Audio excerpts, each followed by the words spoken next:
Grabe po. Grabe ang dulot ng malakas na pag-ulan na to. Lagpas bewang na baha ang sumalubong sa mga taga-barangay Siksikan sa Puerto Princesa City, Palawan kahapon. Gumamit ng lubid ng mga rescuer para mailikas ang mga residente. Ay, yung mga hayop pa doon, oh. Rumaragasa rin ang baha sa Barangay San Manuel kung saan tumulong na sa pag-rescue ang mga sundalo. Sa Barangay San Jose, bitbit ng mga residente ang mga isinalbang gamit. Ang ilang bahagi ng Palawan, abot dibdib ang baha. Sa bayan ng Nara, inalo ng baha at nahulog sa kanal ang sasakyang ito. Nalunod sa baha ang ilang mga alagang hayop sa bayan ng Aborlan. Stranded naman ang ilang motorista matapos umapo ang tubig sa tulay. Puerto Princesa sa Barangay Isaob. Sa lakas ng ulan kagabi, nagmisulang ilog ang kalsadang ito. Napakalakas na agos ng tubig sa National Highway. Natangay pa ng malakas na agos ng baha ang isang van na tinangkaon na itong pagwirin.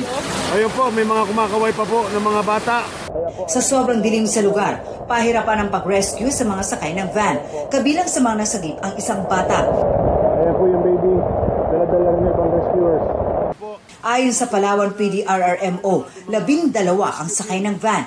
7 ang nasagip habang 3 ang nasawi at 2 ang patuloy na pinaghahanap. Ngayong araw, nagpatuloy ang paglikas sa mga residente. Kasabay na inilikas ang mga alagang hayop. Magdamag ding umulan sa lalawigan ng Sorsogon. Kaya umapaw ang spillway sa Barangay Tarumatas sa bayan ng Bulan na pansamantalang hindi madadaanan ng mga sasakyan. Sa lakas ng agos ng tubig, nasira ang dulo ng footbridge na ito.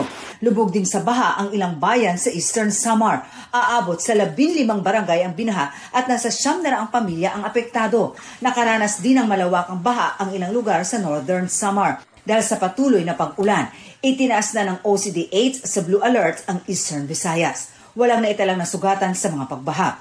Din namin, lagi po naming sinasabi tuwing may mga ganito po tayong mga na-experience na weather systems na kung maaari po ay makinig po tayo sa mga paalala ng mga local authorities po natin, lalo na po kung kailangan natin na mag-preemptive evacuation.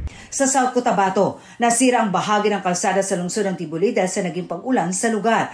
Ang naturang kalsada kumukonekta sa bayan at sa General Santos City. Pansamantala itong hindi madaanan ng mga motorista at mga malalaking sasakyan para maiwasan ang disgrasya. Meron kasing parang bangin dyan na kung saan pagka may malakas ang ulan, may portion po nagla-landslide. Para sa GMA Integrated News, ako si Marisol Abduraman, ang inyong saksi.